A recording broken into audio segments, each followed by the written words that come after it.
A criminologist is one who is involved in the compilation and analysis of data to determine why a crime was committed and to find ways to predict, deter, and prevent further criminal behavior.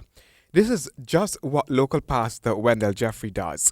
He would have worked with the local prison system through his church, and according to him, there is a lot of work that has to be done at the prisons. During our sit down, he told of how a lot of best practices are not being observed. There are a lot of inconsistencies in the system. I don't think that the people responsible for the prison systems have been paying a close enough attention to the system. For the past 7 years, he has been observing the local system. He feels that it has been running by remote control. You have situations, and I've heard of them, where a guy is on remand, and when the case finally comes and the judgment is made, the guy gets less time for the offense than the time he was on remand. Imagine that. So you're on remand for 5 years, and when the case comes, the magistrate gives you 3 years. You already spent 5 years. You know what I mean? So those kind of ridiculous things happen. Pastor Jeffrey said he is actually surprised that what played out last week didn't happen earlier. He mirrored what transpired to one of a ticking time bomb, something that was waiting to happen. From the criminologist's point of view, there is no way that he's trying to defend the actions of the imprisoned. Let's move beyond the penalty. Let's make them keep the prisons, lock them up.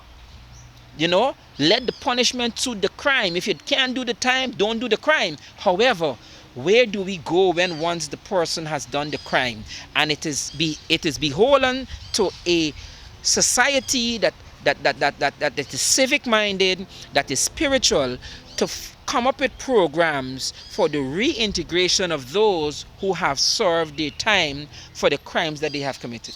Jeffrey, who is responsible for the formation of the Practical Christianity Ministries in the U.S., is advocating that the administration pays close attention to the establishment of a formal post-release rehabilitation program, a program he wants to work with the administration to implement.